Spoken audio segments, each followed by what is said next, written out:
ये कहानी है पूरनपुर गांव की, जो इतना खूबसूरत था कि बस लोग देखते ही रह जाते थे।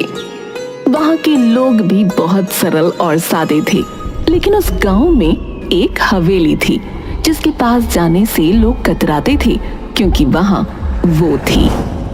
लगता है बारिश शुरू हो रही है। अरे जल्दी जल्दी चल स्वामी। हाँ हाँ चल रहा हूँ, लेकिन तू ये हवेली की तरफ क्यों ले जा रहा है भाई? अरे ये छोटा रास्ता है ना। हाँ ये बात तो है। चल जल्दी चल। लेकिन जैसे ही वो लोग हवेली के पास पहुंचे तो बारिश बहुत तेज हो गई और ओले भी गिरने लगे। अरे भगवान, ओले गिरने लगे। अरे भैया मेरा तो सिर ही फूट जाएगा इन ओलों से। हाँ अरे जल्दी कोई छत ढूंढ। अरे सामने वो हवेली है ना, इसमें चलते हैं चल। अरे नहीं नहीं भैया, उस हवेली में मत जा। अरे तुझे रुकना है तो रुक, लेकिन मैं तो जा रहा हूँ अंदर। मुझे चोट खाने का कोई शौक नहीं है, समझा?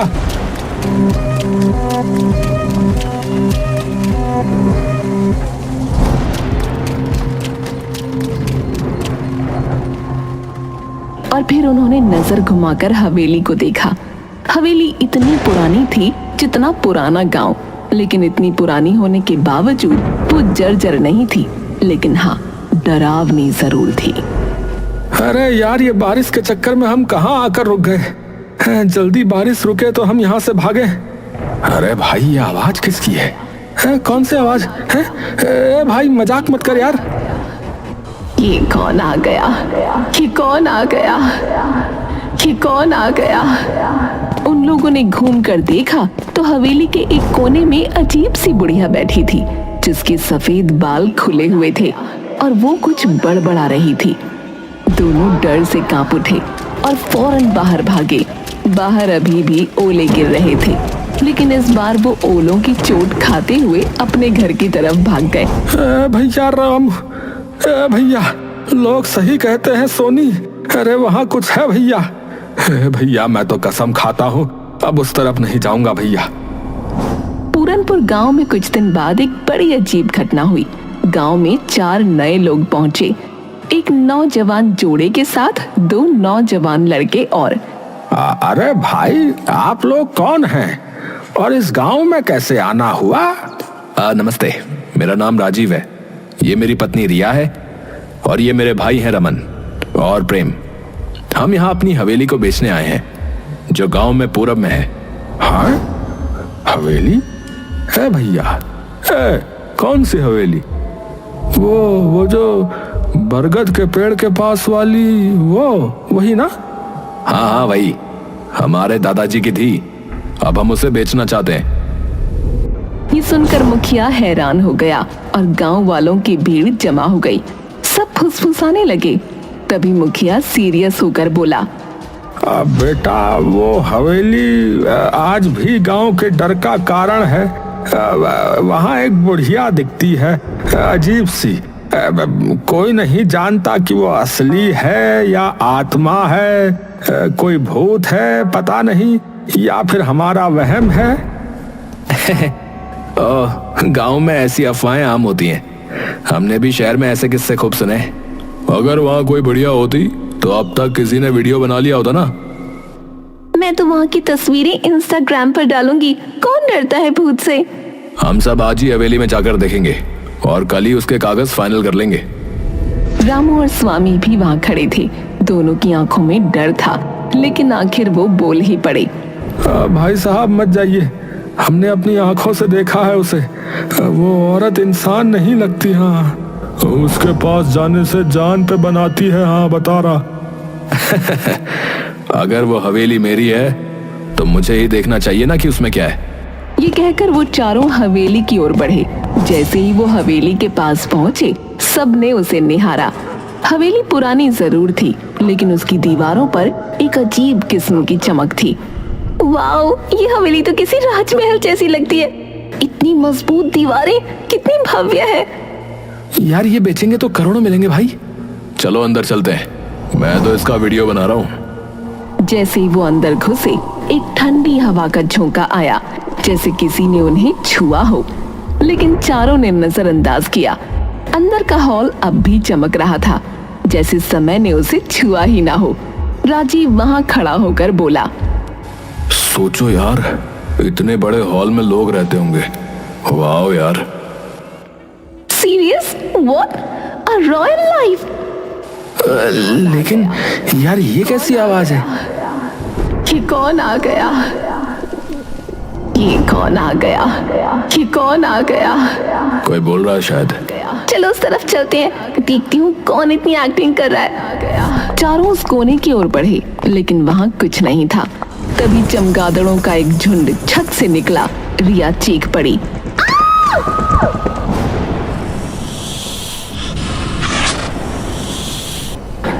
अरे बाप रे, सांप! अरे भागो भाई! हे भगवान, ये हवेली तो जंगल हो रखी है। अफवाहों का भूत और असली जानवरों का आतंक। राजीव, रिया, रमन और प्रेम हवेली की सुंदरता और रहस्यमयी माहौल से प्रभावित होकर वहां से निकलने ही वाले थे कि अचानक हवेली के अंदर एक अंधेरे कोने में कुछ हिलता डुलता दिखा। सभी की निगाहें उस कोने की ओर मुड़ी। वहां एक औरत बैठी थी, उसी हवेली की वही रहस्यमयी बुढ़िया जिसकी बातें गांव वाले करते थे। खुले सफेद बाल, सूखी सिलवटों वाली त्वचा और पथराई आंखें। वो देखो, वहाँ कोई है। चलते हैं। ये वही बुढ़िया लगती है।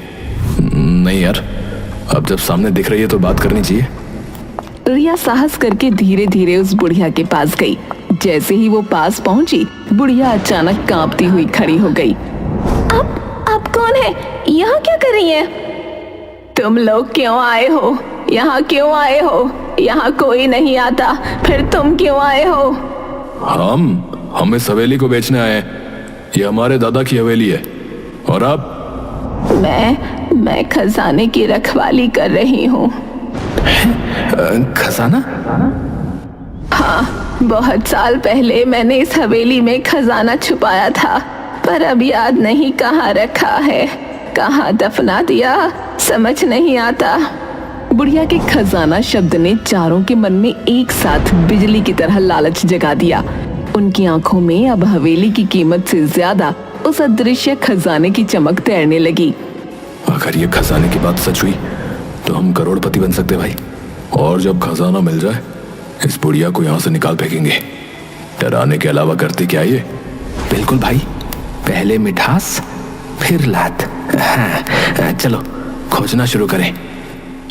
अम्मा, वो खजाना कहाँ है?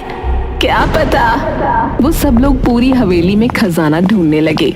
बुढ़िया भी दीवारों को थपथपाती, जमीन को सूंघती, जैसे कुछ याद करने की कोशिश कर रही हो।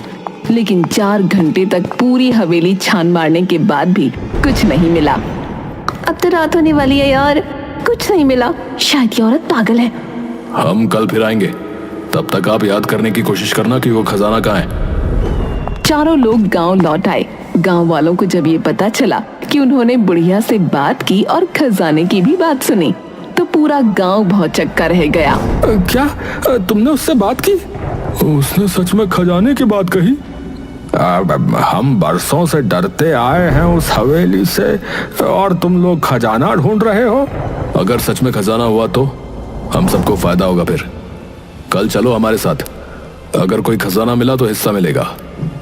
गांव वाले पहले तो हिचकिचाए, लेकिन हिस्सा शब्द सुनकर उनकी आंखों में भी चमक आ गई। अगले दिन राजीव, रमन, प्रेम, रिया के साथ गांव के 10-12 लोग भी हवेली पहुंचे। वो देखो भाई, वही बुढ़िया। हे भगवान, मुझे यकीन नहीं हो रहा है मैं यहाँ वापस आ गया। चलो सब, आज इस हवेली का कोना कोना उलट डालो। चलो। लोगों ने हवेली के हर कोने को अच्छी तरह देखा, यहाँ तक कि बाहर बगीचे में खुदाई भी शुरू कर दी। कुछ घंटे बीते, लेकिन कहीं कुछ नहीं मिला। तभी रामू की नजर हवेली के पिछले हिस्से पर गई, जहाँ छत का एक हिस्सा टूट कर गिरा हुआ था। अरे ओ भैया, इधर आओ, देखो। अरे यहाँ कुछ है शायद। कहाँ? अरे ये मलबा हटाओ, इसके नीचे कुछ है। सबने मिलकर मलबा हटाया और नीचे एक पुराना पत्थर निकला जो जमीन से अलग दिख रहा था। जैसे ही उसे हटाया गया, नीचे सीढ़ियां दिखाई दी, एक तहखाने की ओर जाने वाली। तहखाना? ये तो बिल्कुल फिल्मी सीन बन गया। चलो अंदर। वो लोग बारी बारी तहखाने में उतरे। तहखाने में घुप अंधेरा था, सीलन भरी हवा और मकड़ी के जाले। सबने अपनी मोबाइल की फ्लैश लाइट जलाकर जगह जगह टटोला। तभी रमन की नजर एक लोहे के पुराने संदूक पर पड़ी। ओ इधर देखो यार, कुछ मिला है, एक संदूक। अरे यार जल्दी निकालो इसे यार। संदूक भारी था, लेकिन गांव वालों की मदद से बाहर ले आया गया। जैसे ही बुढ़िया ने उसे देखा, वो पागलों की तरह झूमने लगी। मिल गया मेरा खजाना, मिल गया मेरा खजाना, मेरा खजाना। चारों लोग एक्साइटेड हो गए। अब उन्होंने फटाफट संदूक खोला, लेकिन उसके अंदर जो था वो देखकर सबकी रूह कांप गई। ये क्या है? ये तो किसी बच्चे का कंकाल है। चारों तुरंत पीछे हट गए, लेकिन बुढ़िया संदूक को पकड़कर बैठ गई और उसकी आंखों से आंसू बहने लगे। ये क्या है? तुमने तो कहा था खजाना है। जवाब दो, ये क्या है? बताती हूँ, सारा सच बताती हूँ। बुढ़िया ने बताना शुरू किया कि उसका नाम गौरी था। एक समय में जवान, सुंदर और भोली भाली गौरी अपने पति और ससुर के साथ इस हवेली में रहती थी। पर किसे पता था कि जिस घर को वो स्वर्ग समझती थी, वो एक दिन उसका नर्क बन जाएगा। बाबूजी, वो आपकी बहू ना माँ बन गई। देखिए बेटी हुई है, कितनी सुंदर है ना। क्या कहा? बेटी? तुझे शर्म नहीं आती है? हमारे खानदान में बेटी नहीं होती, बेटा चाहिए था, बेटा। मुझे तो इससे बात भी नहीं करनी, निकम्मी औरत। गौरी के पति ने न तो बेटी को गोद में लिया, न कभी उसकी शक्ल देखी। बच्ची के जन्म के साथ ही मानो हवेली का हर कोना ठंडा और बेरंग हो गया। गौरी अकेली पड़ गई, अपनी नन्ही जान को सीने से लगाकर हर दिन अपमान और तानों से लड़ती। बाबा, मैं क्या करूं? मुझे बेटा चाहिए, कोई उपाय बताओ। उपाय है, अपनी बेटी की बलि चढ़ाओ। रक्त की आग में पुत्र की राख से जन्म होगा। उसने बिना कुछ सोचे तांत्रिक की बात मान ली। एक रात हवेली के तहखाने में जहां अंधेरा रहता था, वहीं उसने अपनी ही बेटी की हत्या कर दी। उसके साथ उसका ससुर और 2 नौकर भी थे। सबने देखा, लेकिन सब चुप थे। उधर गौरी की आंख खुली तो बच्ची को न देखकर तड़प उठी। मेरी बच्ची कहाँ है? वो तो मेरे साथ थी। गौरी उसे हर जगह ढूंढते हुए आखिरकार तहखाने की ओर भागी और वहां का नजारा देख चीख पड़ी। नहीं, ये क्या कर दिया तुमने? मेरी बच्ची! गौरी पागल हो गई। उसके भीतर की मां जल उठी। उसी तहखाने में पड़ा एक बड़ा चाकू उठाया और एक एक करके सबका खात्मा कर दिया। मेरी बच्ची के खून से कोई बेटा नहीं मिलेगा तुझे, सिर्फ अभिशाप लगेगा तुझे। सब मारे गए और गौरी वहीं तहखाने में अपनी मरी हुई बच्ची की लाश को सीने से लगाए घंटों बैठी रही, शायद कई दिन। और फिर एक दिन उसने उस नन्ही लाश को एक संदूक में बंद किया, जैसे वो कोई खजाना हो। सो जा मेरी रानी, अब कोई तुझे नहीं छीन सकता, तू मेरा अनमोल खजाना है। वो संदूक लेकर वहीं तहखाने में बैठी रही। वक्त के साथ सब बदल गया। हवेली सुनसान हो गई और जब वो एक दिन ऊपर आई तो छत का एक हिस्सा गिर पड़ा। तहखाने का रास्ता हमेशा के लिए बंद हो गया। गौरी ऊपर रह गई और संदूक नीचे छुप गया। यादें धुंधली हो गईं, पर उसका पागलपन वही रहा। गौरी की आंखों से आंसू झर रहे थे। सामने बैठे राजीव, रिया, रमन और प्रेम सन्न थे, जैसे किसी ने उनकी जुबान छीन ली हो। ये सब सच है? हाँ, ये मेरा खजाना है, मेरी बेटी, मेरी जान, मेरी दुनिया। पागल औरत, ये खजाना है? हड्डियां और सड़ती यादें हैं? राजीव उस संदूक को लात मारकर दूर फेंक देता है। ये देखकर उस बुढ़िया को बहुत तेज गुस्सा आ गया। वो पागलों की तरह चिल्लाने लगी, नहीं, ये मेरी बच्ची है। तेरी हिम्मत कैसे हुई मेरी बच्ची को लात मारने की? वो पगलाई हुई औरत अब उस संदूक को गोद में लेकर हवेली के अंदर की ओर भागी। उसकी चीखें हवेली की दीवारों से टकरा कर लौट रही थीं। मेरा खजाना, मेरी बेटी, मुझसे कोई नहीं छीन सकता। अरे अब बहुत हो गया, पागल औरत ने दिमाग खराब कर दिया है। इसको निकालो यहाँ से, फिर इस हवेली को बेच डालते हैं। चलो। हाँ यार, खजाना तो निकला नहीं, अब हवेली बेचेंगे, चलो।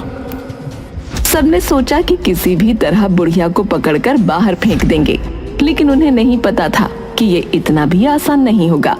वो लोग हवेली के अंदर की तरफ जाते हैं तो अचानक राजीव फर्श पर बिछे कालीन पर पैर रखता है और गड्ढे में गिर जाता है जो कालीन से ढका था। राजीव, कहाँ गए तुम? ये क्या हो रहा है? ये सब उस पगली औरत का जाल है। अरे भागो यहाँ से भैया। रिया एक कमरे में भागती है, लेकिन वहां का दरवाजा बंद हो जाता है और अंदर से सैकड़ों चूहे निकल आते हैं। रिया चीखने लगती है। उधर प्रेम जैसे तैसे भागता है, लेकिन गलियारे में फिसल जाता है क्योंकि फर्श पर तेल फैला हुआ था। तुम लोग मेरा खजाना नहीं छीन सकते। बुढ़िया अपने बिछाए जालों से बहुत खुश थी, पर उसी समय गांव के और लोग भी वहां पहुंच गए। उन्होंने सब कुछ देखा और एक साथ मिलकर बुढ़िया को पकड़ने की कोशिश की। अरे अब बस, तुमने बहुत डर फैलाया, अब तुम्हें रुकना होगा। बहुत संघर्ष के बाद बुढ़िया को पकड़ लिया गया। राजीव उठ खड़ा हुआ और बोला, मैं पुलिस बुलाता हूँ। हाँ, ये औरत पागल है, हमें मारना चाहती थी।